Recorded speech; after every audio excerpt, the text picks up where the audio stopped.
Hey, everyone that's new, my name is Nick. I've been a professional photographer for about 2 years now, and everyone who's returning, thank you guys so much for subscribing and coming back. Today, I planned on doing my f-stop video, but I had an allergic reaction to something at the beginning of the week, and I haven't had time to edit it throughout the week, so I kind of wanted to do something that didn't require a lot of editing as I recover, and I'll keep working on the f-stop video for the next series. So today I want to talk about trade for prints.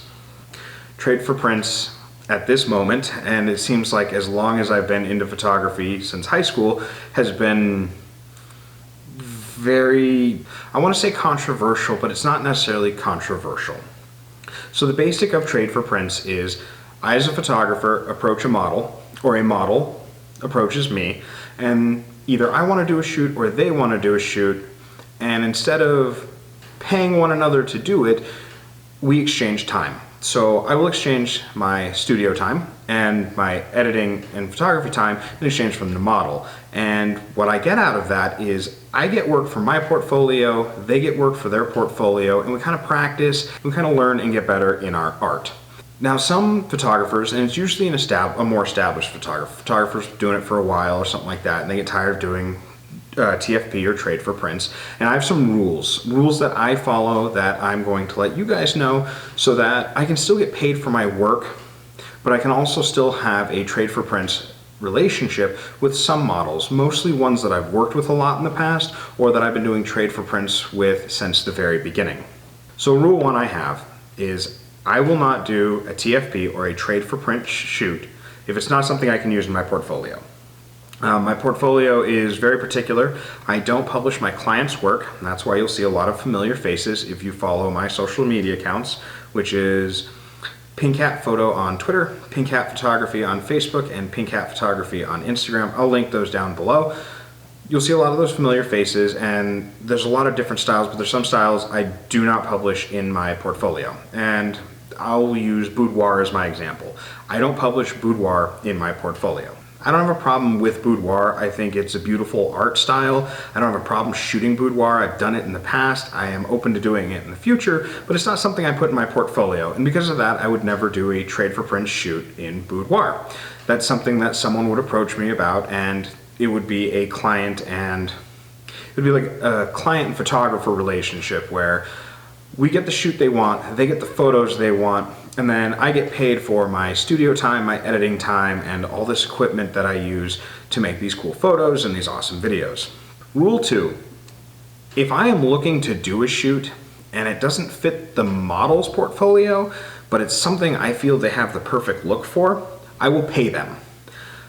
If I'm looking to do like a really dark fantasy shoot, and it's not something that the model has in their portfolio, it's not something they're interested in having in their portfolio, I will absolutely pay them. I have no issue paying the model. I expect to get paid when I'm doing work that I wouldn't trade for print, so I will pay a model if I'm asking them to do something that they normally wouldn't trade for prints for. And the semantics can get worked out where like maybe they really like a couple photos from the shoot and they want to use them in their portfolio, and we can work out a deal that way. But for the most part, if it's not something that's normally in the model's portfolio, I will generally offer to pay, or I will discuss rates with them. So number three, it has to be mutually beneficial. And this is kind of a gray area with me because what I consider mutually beneficial is not what all other photographers consider mutually beneficial. So yes, I do like shooting professionally, and I do like having the funds available to pay for my studio and pay for my equipment and SD cards and batteries and all that stuff. But if a new and upcoming model approaches me, someone who doesn't have a lot of experience, someone that'll need a little bit of coaching, I have no issue offering a discounted rate, or I have offered a trade for prints on a shoot that sounded really, really cool to me, or something that I was really into artistically and it sounded really cool, and I don't mind coaching or helping them learn their poses and things like that, and it builds a really good relationship. So that's my segue into number four. Number four isn't really a rule, but it's kind of a concept, and it creates a good relationship with your models, and that's really important. Having a good, solid relationship with models, especially early on, and especially as a male in this industry, is extremely important. Word of mouth goes a long way. I cannot tell you how many photographers I've seen blasted on Facebook pages and forums because they acted inappropriately, or they pushed a model beyond their comfort zone, or they wouldn't pay, or they were being exploity. And on the flip side, I've seen a lot of models who were exploity, or they were inappropriate, or they didn't want to pay for the session, and it goes both ways. So because of that, it's really important to build these strong relationships, and Trade for Prints helps you build those strong relationships, especially when you're first starting out.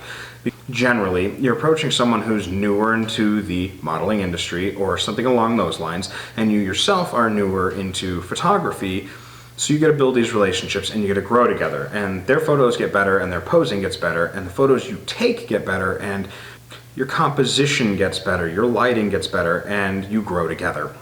And their word of mouth could help you so much. So the biggest thing that I love about Trade for Prints personally is it's a little bit more liberating of an experience.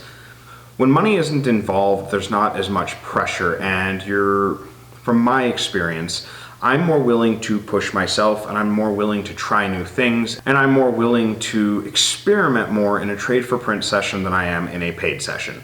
A paid session, the client has very specific expectations from me. They expect this amount of photos done in this amount of time, edited, ready for them to publish, ready for them to have printed and hung in their home, ready for them to go out on their invitation for their save the dates, or ready to put in their yearbook. And that gets really stressful sometimes, especially if you have a bad session, and we all have bad sessions, but a Trade for Print session is really relaxing. It's almost meditative. So let's go over the rules again that I follow real quick. Rules 1, 2, and 3 are almost the same rule, but there's a lot of gray areas that I discussed. And rule number 1 is it has to be something I would use in my portfolio. I'm not going to trade for prints for something that I'm not going to use in my portfolio. Number 2 is I won't even approach a model to ask them for a shoot if it's not something they would use in their portfolio. In that case, I'm asking for rates and I'm setting up a paid shoot, whereas I pay them. And rule number 3, the big number 3, is it has to be mutually beneficial. And again, there's some gray zones that we talked about earlier, but that's the gist of it. Now 4 and 5, they're less rulesies and more the benefits. And number 4 was obviously networking. Networking is important. It's not as important as taking good photos. It's not as important as going out and trying and shooting, making mistakes, getting good shots, but it's still important to build yourself as a photographer in this business in order to have an edge.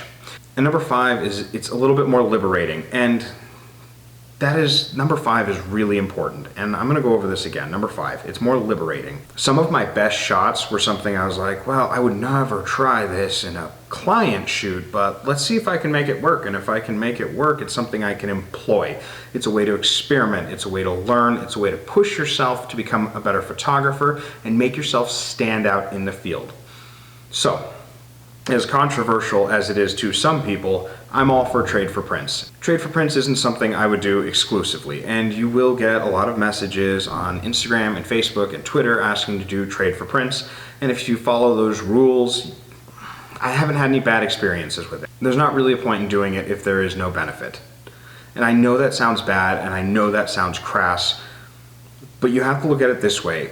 You're investing your time, your money, and your energy into an art, and it is an art, so it has to be some sort of benefit, whether it's monetary or it's experience or it's learning something new or it's experimenting and being liberated or it's networking. All those things have to line up for me in order to do a Trade for Print shoot. It's still something that's in my toolbox. It's still something that I actively use and I will actively use into the future, because I find that the benefits of doing a couple Trade for Prints with a model in order to learn something or to build my portfolio far outweigh the cons of, yeah, I'm doing a free shoot and I'm dumping this many hours into shooting it and editing it. I don't see it that way. So having all that in mind, the 5 things I look for before I'll do a Trade for Prints shoot, it's still a tool that I will use. It's still in my toolbox. It's still something I look positively on. Yes, I've lost shoots because I've said no to Trade for Prints, but it didn't line up with my rules, and I have those rules set there for a reason.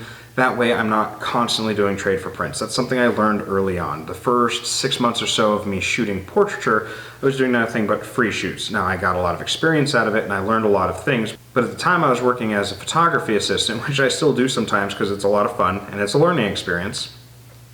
and anything to learn and grow, I'm all for.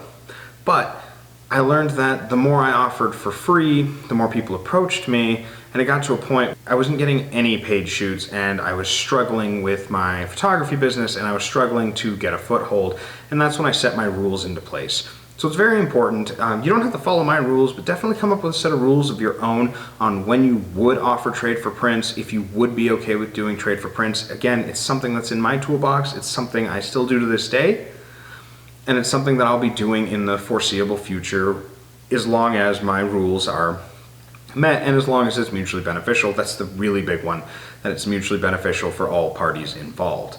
So I know this was supposed to be the f-stop video, and I'm really sorry that we're doing a different video.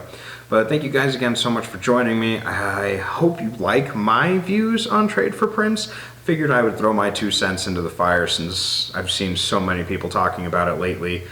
There are some weird graphs and like who pays who, and really what it boils down to is the rules I've set for myself. That's how I decide whether or not it's worth doing a trade for prints or not. So thanks again, you guys. Please like, comment, subscribe, hit the bell notification. It helps the channel. One last thing, we're at 89 subs as of uploading this. As soon as we hit 100 subs, I am doing a giveaway. And then we're going to discuss the next giveaway after that, because at 500 I'll do a giveaway as well. So please share this with all your friends, and you guys have a wonderful night. Bye.